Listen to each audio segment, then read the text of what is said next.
Todd Strong. This is his 8th winter as a volunteer engineer to the 4 counties on North Shore Lake Chapala. He's going to provide us with an update of the infrastructure and environmental issues related to the lake and the lakeside communities, with a view of what might be nurtured by the next 3-year government that begins in January. He's going to discuss key needs of the various villages and some sense of what this new government will be able to do. So will you welcome me in accepting, how do I go from there? Will you welcome Dr. Todd Strong?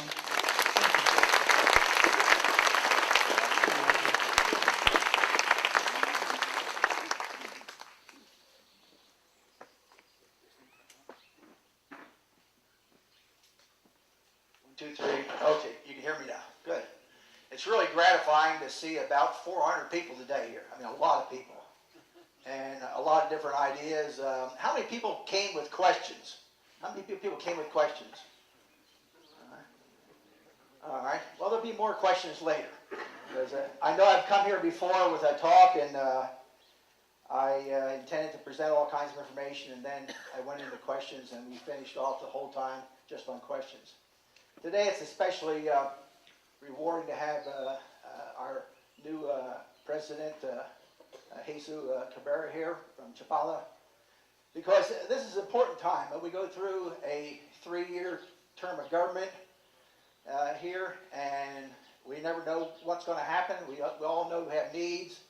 The government starts off the first year with all new people and with zero money in the beginning. But they have to look like they're doing something great. And so it's really wonderful to try and find those things that can be done right away without money to help. We see that usually the last year of the government is sometimes a little bit confusing as they go out of office. And so we usually look for the most progress in the middle year. And so I mean, that's the reality of things here. Before I start, I would ask let's see, Eileen, where are you out here? You want to be at that bottle there? Oh, okay. I gave a little demonstration here once before with some water. This is tap water, okay? We have about 7 or 8 wells here now in Ajijic. Probably the best town for water anywhere on the lake is right here, okay? We have problems with arsenic in the water in Chapala, but we don't have that anywhere else that I can find right now in the municipio. But here the water is quite great, and I just would like you to know that the water is that great. Sometimes the pipes aren't. And I made this demonstration mostly for your thoughts in survival and thinking about the third world. This half a gallon of simple bleach, 5.25% chlorine, is enough disinfectant to make drinkable 13,000 gallons of water. 13,000 gallons of water. We have 30,000 children die a day, 30,000 a day somewhere in the world due to problems with water. And what I've told you before is, how much of this Clorox do I need to put in here? Okay. All right. Everybody has a hand, they have fingers, right? And you take this finger here, and to the second joint, I put it into the bleach. I put it in the water one time. I put it in a second time, and I'll let it sit for 15 or 30 minutes, and then I'll drink this. No problem at all, okay? No problem at all. I do this in Africa. I do this in Asia. I do it anywhere in the world. There's no problem. But I just had you know that sometimes people think that chlorine bleach is going to be very dangerous for you. I just would have you understand, I'll get rid of some balls on my hand here, that chlorine bleach, the chlorine in the bleach, of course, in your stomach when you digest food, what do you think it is that digests the food? Your body creates hydrochloric acid, okay? All right. So a little bit, 2 parts per million of chlorine in your water is worth the risk of getting dead from everything else in this world, okay? start today, I don't know, because there's so many different things going on, but I'm going to pass out here first. I need 4 volunteers to carry some sheets around. And so if I can maybe have you take care of this corner here, and maybe in the back corner. I'm looking for you to sign up here if you'd like to have any information from me. I have a lot of papers now on the computer, and I'd like to send these papers to you. If you could pass it down here, and somebody back there. Hans, if you would do that, put that in the back, please. Thank you, Hans. Yeah. Well, anyway, you know, it's impossible to try and get to you physically. It's almost impossible to make copies for you. And I forgot. Hans, where do you go? Here. Okay, here's a pen, okay? Hey! Okay. Nearly. I'm sorry. What happened to it? Who No, I else found needs it. a pen? I mean, Okay, all right. use it to... All right, anyway, 2 things. All right, number 1, I'd like to share a lot of information with you. I never have the time to be able to give all the information to you that's possible in this hour, okay? Or half hour, okay? But I would like to be able to make available to you papers on anything you want to know. Anything you want to know about the lake, anything you want to know about the government in Coliform, anything about the government in Chapala, about the different villages. I mean, from Molino to San Cristobal to Tony Nakia to whatever it may be here. I can help you understand these places. If you want to understand about the infrastructure, if you want to understand the different contaminants in the lake, the recreation there, the future perhaps. I have papers on these kinds of things I'd like to share with you. Don't have the time. But write your email address on that paper if you'd like me to send things to you, okay? Number 1. Number 2, we have a need for volunteers. The people here, the 50,000 people in Municipio Jocotepec, and the 50,000 people in Municipio Chapala, they need help, okay? The new president here will have a staff put together. He'll have about 500, 600, 700 people in the staff. But most of these people are not technically trained. It was really gratifying today to see these people come here today who are educated in their areas. That is unusual. And I really am very, very happy.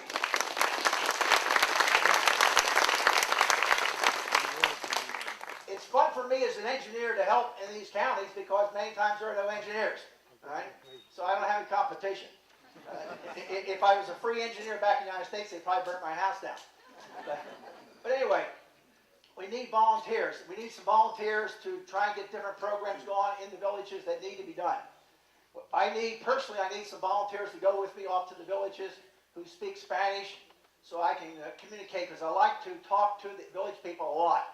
I try to go out almost every day to some village to find out what the people really need, what's on their mind, what they don't understand, and to do that. So I need some people to volunteer, and I've had some wonderful people in past years do that. The second thing is we need some volunteers for programs. There are a lot of people in this community, a lot of teenagers, a lot of frustrated young men who need jobs. And when they don't get jobs, they take drugs. And when they take drugs, then they steal things. And they cause crime. So we need jobs. And there are a lot of people here with skills that can help the government create educational programs, okay? We don't need so much formal education as we need trade education. People with experience in electricity, plumbing, carpentry, masonry, auto mechanics, computers, things like that. That's what we need. When you talk to the mothers out there, they want their children to be trained. They want their children to have jobs.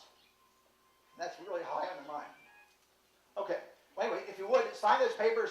If you think you can volunteer an hour or 2 hours a month, great. But let me just talk a little bit. I'm going to talk on a couple topics, and then I'm going to open up for your questions. Okay. As far as the lake goes right now, the lake is about 24 inches lower than it was last year.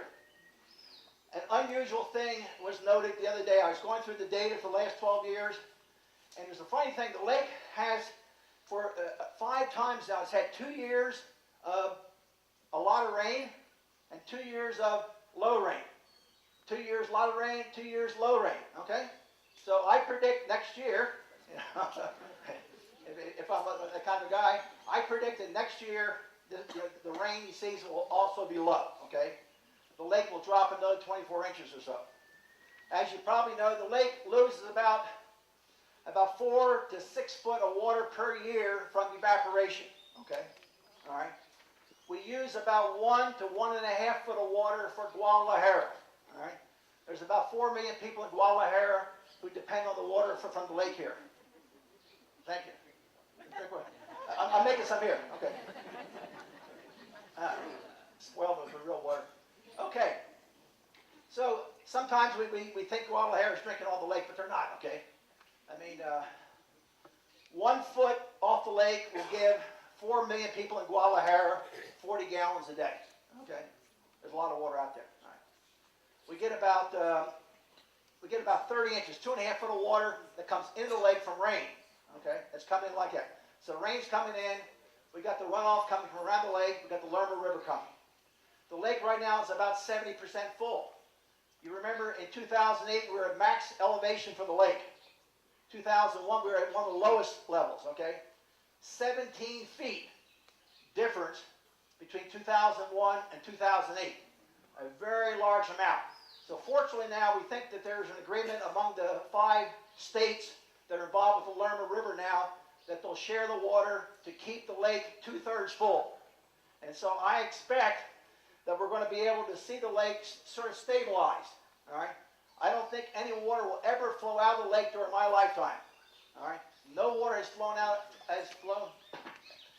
out of the lake in the last about 30 years. All right? And I don't expect it to happen again. There's just not enough water. Last week or so, some of you were privileged to hear a very fine talk from Pia Aiken back here about the water challenges all over the world. Surface water challenges, groundwater challenges, all these kinds of challenges we have. We here in Mexico have challenges with water too, okay? We have a lot of water in some places, a little bit in other places, and it doesn't always match up. But anyway, the lake here I expect to be stable.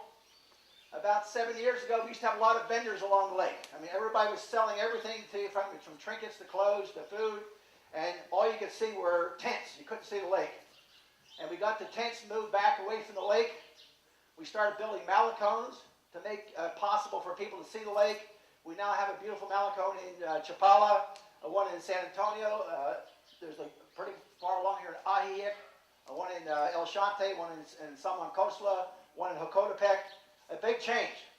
2 years ago we started, some friends of mine joined in. We got a little bit of money together, and if you want to contribute to anything, you can throw it in a pile for this. We do biological tests of the lake. And so for 2 years now we've done biological tests for fecal coliform bacteria. And although the lake is muddy, although the lake appears to be dirty, some people say, and we've had even people here come from other worlds and look at our lake and say our lake is a toxic cocktail. And I'm telling you, that is not the truth. That is not the truth at all. When we ran real tests here for recreational criteria is measuring the coliform bacteria. And the results the last 2 years came in around in the 50s and the 60s. The limit for safe swimming is 200. All right? All right. And so in general, this lake is 4 times cleaner than the average California beach. The California beach, when they start shutting it down, usually it's at 800 when they shut it down. Okay? 200 is the place where we say we're beginning to get problems with diarrhea and other kinds of illnesses. So the lake biologically is in very good shape. Okay? It will always at the edge be muddy because of the wave action. All right? It will always be muddy. But if you go outside or you go onto the lake in the middle, you'll find it's much clearer. Much, much clearer. The other concern that we've had, and we talked about this in past years, has to do with other contaminants in the lake, particularly heavy metals. All right? And we've agonized on this because of a lack of data from the government. We agonize on this because the data we have from researchers that have come from the outside, from Texas and Harvard and different places like that, that data is 15 or 20 years old. And it's very, very thin. All right? We had Erica Gwynn here about a year and a half ago, 2 years ago, okay? I spoke to Erica on the telephone last week, and she'll be back in March, if she can. If she can get the money together, she'll be back in March to do more testing on the lake. But basically, The latest data we have, I have some Jalisco state data for Chapala. Mercury, which is the most concern for fish, okay? All right, let me get this straight. There's no problem of mercury for people, all right? The level of mercury in the water would need to increase 1,000%, okay? To be at the level where mercury is concerned for drinking water, 1,000%. Mercury's down there pretty darn low. So there's no problem with mercury or cadmium or lead or any of those things for drinking water, which we see goes up to Guadalajara, and then you buy it off of the Pepsi truck at the Garrafoon, okay? Right? I hope to interest somebody, if somebody's interested, I'd like to develop spring water, all right? There are some really wonderful spring water resources in the mountains here, nearby, and I think the spring water would sell and make good money for the local people here. But right now, you drink mostly lake water as it is. I'm drinking lake water. Okay. I lost my train of thought here. Okay. Heavy metals. Okay. So, all right. Good. Good. Yeah. Okay. Yeah. The lady here said the fish. Okay. I never ate a fish in my life because I never found a place in the supermarket that was smellier than the fish place. You know. I eat cows and chickens and pigs. Okay. But anyway, yeah, the fish. All right. The problem is, if there is a problem because of any contaminants in the lake, it is with the fish, okay? All right. Now, what we seem to know in general is that the fish from Mescala this way westward, the levels of any contaminants in them are low enough, you pretty much can eat fish, we think, pretty much on a daily basis, okay? But to the east of Mescala, I've suggested until we get better data that we not eat more than one fish meal a week, okay? Now, here's the key thing.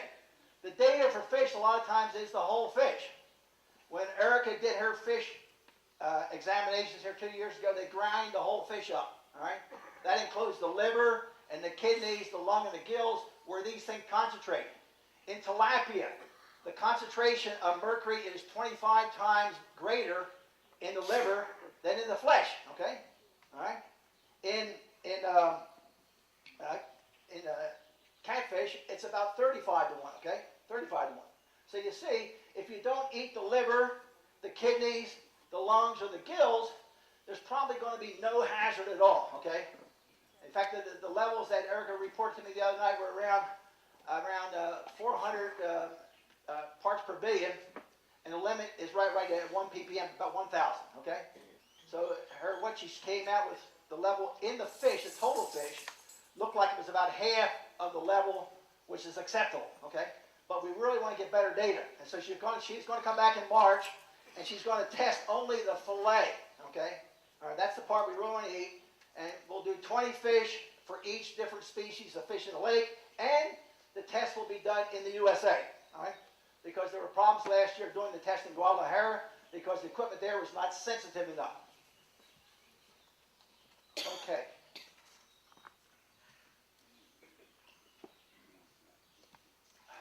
The coliform testing, again, I hope to get together a couple coins to do coliform testing.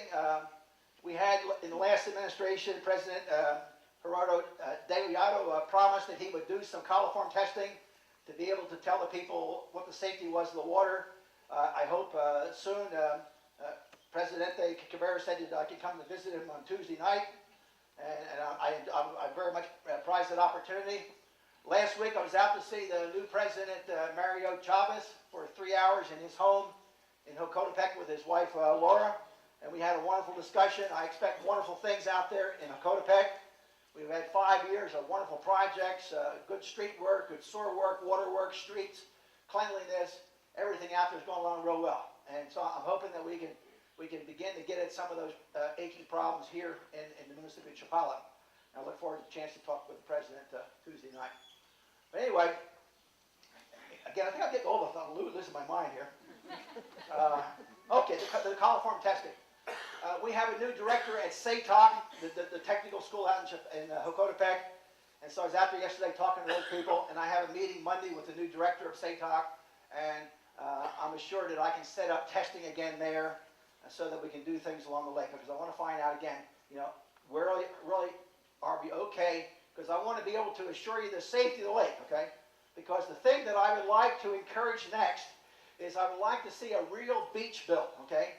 And I don't mean just a beach that happens to be, but a real beach that doesn't have mud holes in it, doesn't have barbed wire in it, doesn't have glass in it, has restrooms, has parking, you know, a beach that is made for the public, okay? And I hope to talk to the president about the possibility of building a beach here in this municipio as an example of what should happen. Because we got the vendors away, we got the malicones in, we got the water tested.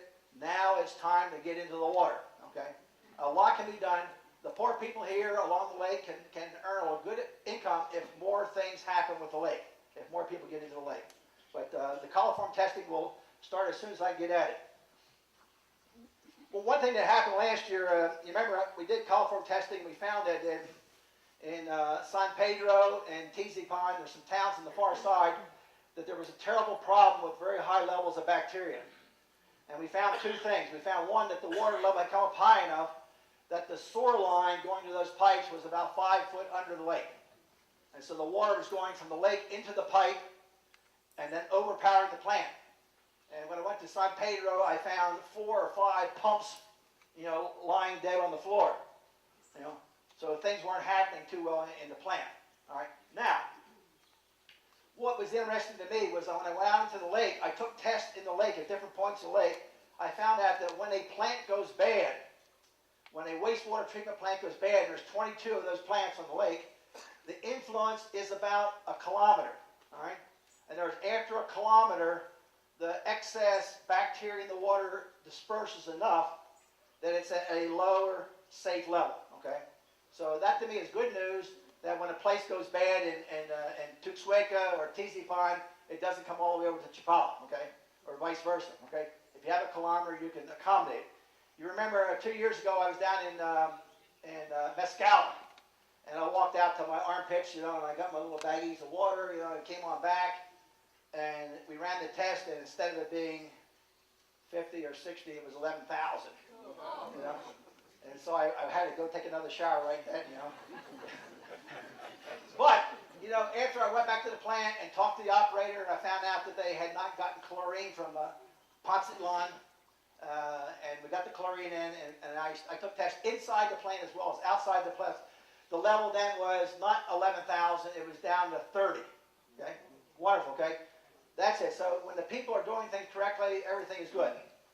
What I like to encourage in the wastewater plant business around the lake is that the water flows, the currents flow westward in the lake, okay? West along the north coast, west along the south coast. They go out to the end of the lake here, they turn around, and the currents come back down the middle, all right? So if you have wastewater plants, you want to make sure you understand if there's anything wastewater going to the lake, the direction it's going. And so what I like to encourage is building some wetlands, okay? Now, a wetland is let's say it's a segregated area where you let the water go through, and there's lots and lots of vegetation in the area.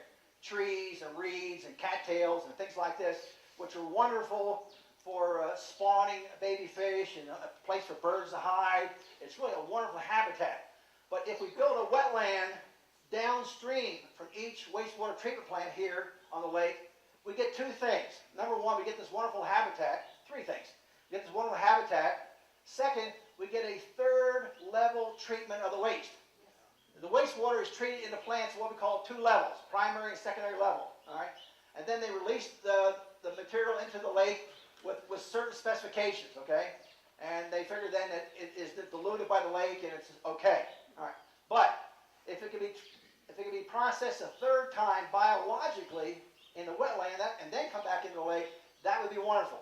The 3rd thing is there are going to be accidents that happen. There are going to be times when a plant goes down. There's going to be times when at San Pedro the guy was milking the cows, you know, and he hadn't come to the plant in 2 days, you know, and I had to go find some ladies to find him.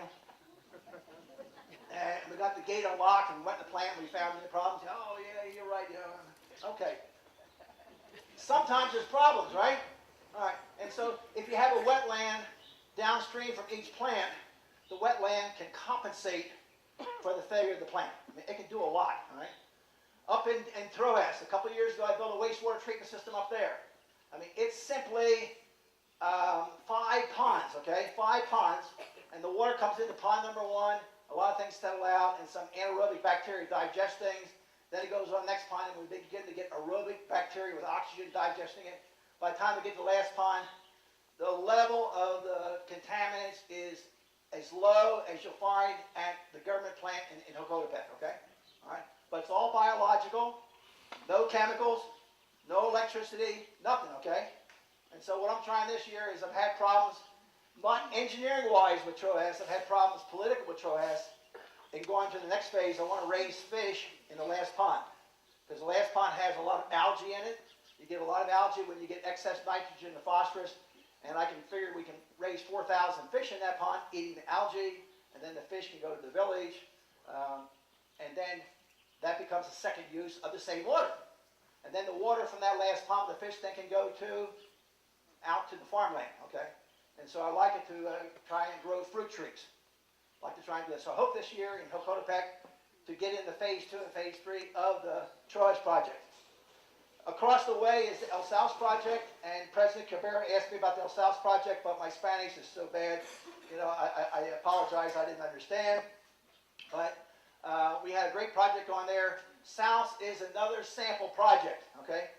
Saus is, whereas TROAS is a sample project, I'm going to show you how to build waste treatment systems at 1/10 of the typical government cost and get the same degree of reduction, all right? All biologically. That's that example. The example in Saus is for villages throughout Mexico to receive all their water for the whole year by saving their rainwater, okay? That's the objective of Saus, is collecting the water that falls into an arroyo and looking for at least getting 6% of the water that falls in that arroyo to be saved behind a dam. A meter and a half of the water will evaporate off the dam. The water comes down. We run it through a roughing filter to clean it up. We then run 90% of the water down to the village for washing and bathing and things like that. And then we run 10% of the water over to a slow sand filter, and we run that water down to the village for drinking. And it is totally clean, biologically clean. You don't even need chlorine, okay? But that will be an example if we get that finished. But we've had political problems on the tail end of the last administration over there. And so President Mario Chavez says, you know, number one, he wants me to work over there.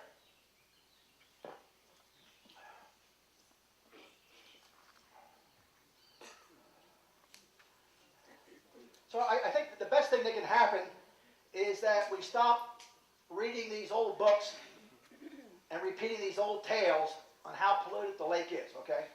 I mean, believe me, it's data from another time. There's 4 times as much water in the lake. And if you increase the water by 4, you reduce the pollution by 4, okay? All right? The solution to pollution is dilution, okay? That sounds terrible, you know, but that's the way we engineers work, okay?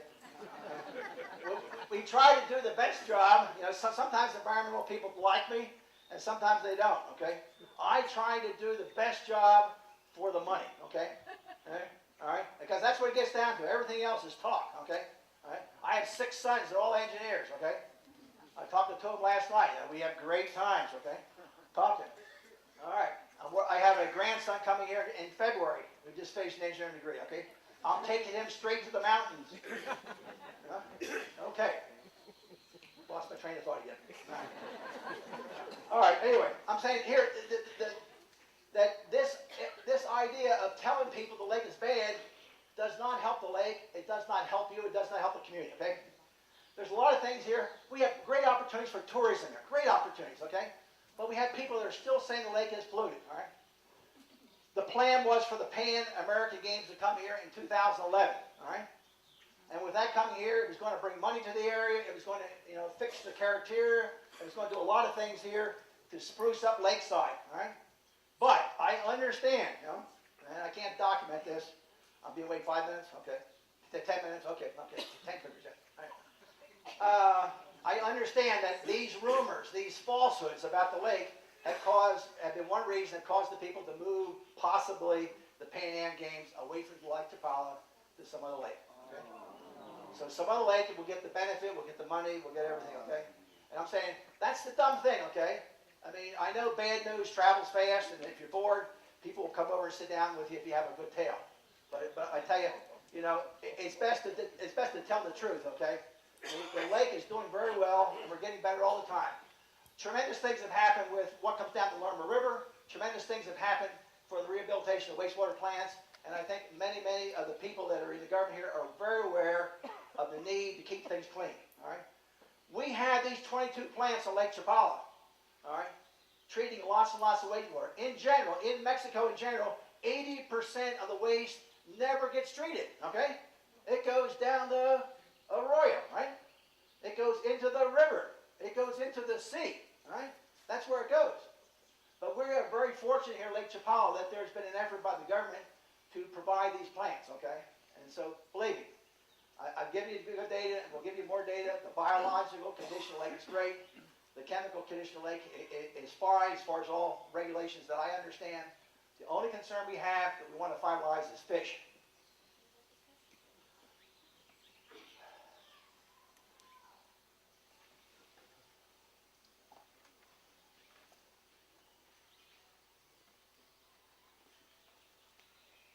Now, we have, I try to do, and I'll send you a paper if you like, if you give me your email address. Last year I was thinking there were about maybe around 16,000 foreigners here at Lakeside. All right. Right now I'm thinking it's more like 11,000, all right? And about 7,700 permanent, about 3,300 part-time. These people, these foreigners here are bringing in 2.2 billion pesos, okay? 2.2 billion pesos, all right? That's a lot of money, all right, that's here. A lot of money coming in, all right? 75% of the foreigners live in Ajijic or San Antonio. All right, it's like 54, 21%. 75% total, right here, all right? Only 8% of the foreigners live in Municipio Cotepec, all right? Now, 2.2 billion pesos is a lot of money. And so we're hoping that we can get more attention.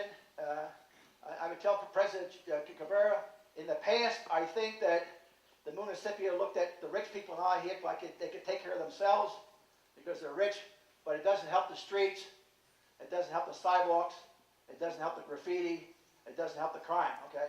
And so I think we need to have greater attention from the budget in the Municipio to doing some things in Ajijic too.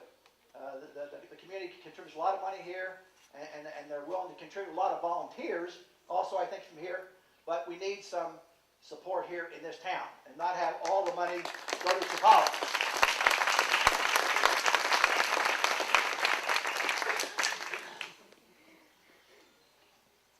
The water supply in the villages is in general is in good condition. Again, I said that the major problem we have here in Chapala is that in most of the old town there's arsenic in the water, and the arsenic levels are too high. It's debatable what it does. Probably, I see when I go out to Zaragoza, on the north end of Zaragoza, I see people with skin problems, okay? All right, so there are some from bathing in it, okay? Because 95% of Mexicans drink bottled water, all right? And so the fact that there's arsenic in the water doesn't get them from drinking, okay? We had a new well at Lourdes, the church on the west end, and that well came in very good. We have a new well at Cascadas up on Topegua Hill, and I'm hoping that we can encourage the government to drill more wells to the west in the volcanic ash, and I believe we'll have water for Chapala that will be better, because I believe Chapala itself is on top of a swamp, and the ground underneath is very acidic, and that is accelerating the extraction of the arsenic from the rock. And so that's a major problem that we'd like to do with the water. The village of Atonanakia needs water on the south side. Out in San Coastal needs water on the east side. San Pedro needs water, a new well. Molino has a well on the east side and needs to be connected. There are various problems here, but the water's in pretty good shape. As far as wastewater goes, we got a 2-kilometer long sewer pipe, 24-inch diameter sewer pipe put into Chapala this last administration, which is probably one of the greatest accomplishments there. Certainly visually, you see the accomplishment of the Malecon. But I'm telling you, important for the community is a 24-inch sewer going 2 kilometers through that town, and now we need to connect the pipes in the town to that sewer, okay, to get that kind of. In the areas in Topegua Hill and on the western part of Chapala, there's a lot of poor people.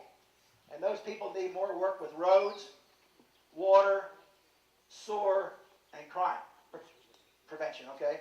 That's probably the tough area. The other area is in the north end of Toninikia with crime area. Wastewater, Riberas doesn't have a wastewater system yet. No sewers, no treatment plant. And we hope that there will be a push on the part of the new government to get a sewer network and a wastewater treatment plant for Riberas. The wastewater treatment plant in Chapala, now that we connected the sewer from the San Marcos Arroyo, that plant is pretty much up to capacity. And so there will probably be an expansion needed for the Chapala plant for wastewater. Again, the wastewater plants on the other side of the lake, I hope those can be corrected.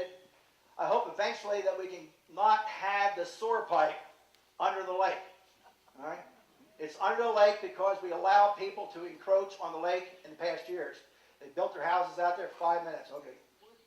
With questions. Okay, yeah. All right. Well, let me just get off of this. Okay. Good. Okay. I hope somebody sign up on my sheet here because I need some people who would like to run off into the mountains with me. You know, have a good time.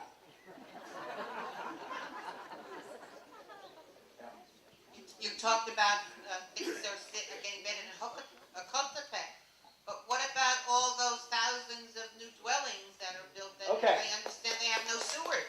That's a very good point. Last year, here in the spring, I went out there disguised as a buyer. And I asked about, what do these cost you? What do you have for windows? And what about the doors and security? Where's the water come from? Oh, what do we do with the sewage? Where's it going? Oh, we're going to put it into the El Shante plant, which is small and filled, already over. Oh, we're going to run a pipeline over to Hocotepec, $20 billion probably. Okay. And so I tried to identify that problem last year, but that's a problem that the administration in Hocotepec allowed building permits to put in 2,000, maybe 3,000 homes out there, which are almost, a few meters apart. I suspect right now, and I don't know because I haven't gotten through the gate yet, and I usually can, but I suppose that they have some big septic tanks in there, okay? And so the wastewater is going into the septic tanks, okay?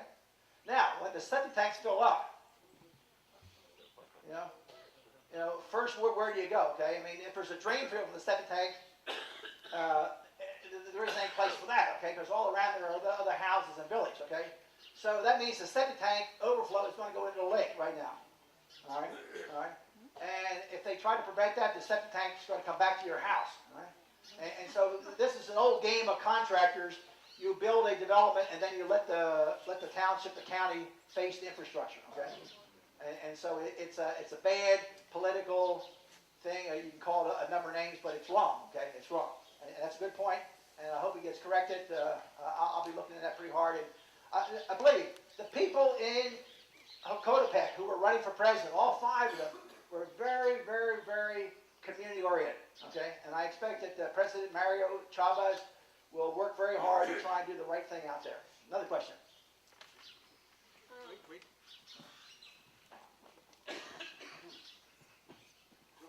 It pleases me to know the director of tourism is here. And as a person who hangs out a lot at Old Posada, and you mentioning that maybe they would have some sand, I would say, take the boat off of the beach that's, and put some sand up there, and it would be amazing.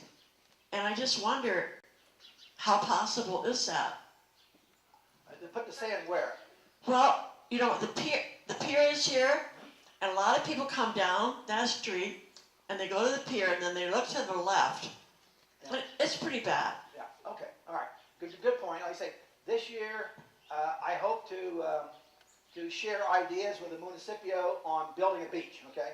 Now, a couple things about a beach. If you look at Lake Chapala, if this is Lake Chapala, this wall back here, and let's say that Chapala is here, and Tuxtwaque is over there, there are different arroyos and streams coming in the lake. When the water is coming in the lake pretty fast, what you find on the bottom of the lake is a lot of rock, okay? And it's pretty hard to go swimming in an area with a lot of rock, okay? where the water is not coming in hardly at all. It's sort of the back where you find a lot of mud, right? And so if you build a beach in an area that is naturally, for 20,000 years, it's been naturally a place for rock to come, or naturally a place for mud to come, your beach is not going to last long, okay? So we need to pick areas out where there's natural accumulations of sand, okay? And one of those is right here down the street from the Posada. If you walk out there, it's pretty hard, okay? We might be able to do something there at the pier, okay? Right now, I think on the other side of the pier, when I walk out there into that water, there's a lot of rocks, okay? But I don't know how far they go out. But I've been out there sampling water, and that's rock. On this side, there's a lot of mud, okay, particularly near the pier itself. So we have to look at that. What I want to provide information to the municipio on the profile, how the land comes down, and then I want to tell them how much is in it, okay? Can we dig out the mud, fill it in with soil, cover it over with sand? Possibly, okay? Things worked out very nicely over at San Antonio. I want to go back and see that, but we're going to try and do that. Next question. We have time for one more question. This guy has a microphone here. Thank you very much. Yeah. I'd like to ask about agricultural runoff, specifically pesticides and Yeah. herbicides, because no matter what else, anything else you're talking about does not include that yet. Okay. Hear about it. Yeah. Capture? Is that it? Capture the mic, okay. Yeah. Pesticides, herbicides, insecticides, these things. There have been limited studies on that, okay? Even more limited than on heavy metals, all right? The most recent study I remember is a PhD dissertation from Monroe, and he was trying to make a connection between birth defects in birds, I think, and pesticide and mutations, okay? And he could not find a connection, okay? But there were genetic mutations in humans and in one type of fish. All right, and he was able to link that to the level? He wasn't able to link it to a Yeah, okay. We don't know what's causing it, but there were genetic. He didn't find what was causing these genetic mutations, but he did find genetic mutations in the pelicans and in one type of fish. Yeah, and there are mutations in some wildlife, but yet we don't know how to scientifically connect it to these particular things, okay? It's going to take work. The challenge with it is that the level of pesticides and herbicides, things like this, is even lower than heavy metals, okay? When we're talking about measuring parts per billion, all right, many times the equipment is not here in Mexico to do it, okay? I mean, it takes, there is equipment theoretically to do it, but we don't have the people trained always, and we don't have the people that always are consistent, all right? And then that's why the test we're going to do with the fish, we're going to send it back to the United States to do the test there. But no, we're not doing tests on those, no. No, we're just testing on heavy metals right now. But it's going to take interest, it's going to take money, it's going to take good testing gear to be able to find out where we are with that. But I don't have any good answers for you. Okay. Again, thank you very much. Again, if you would like some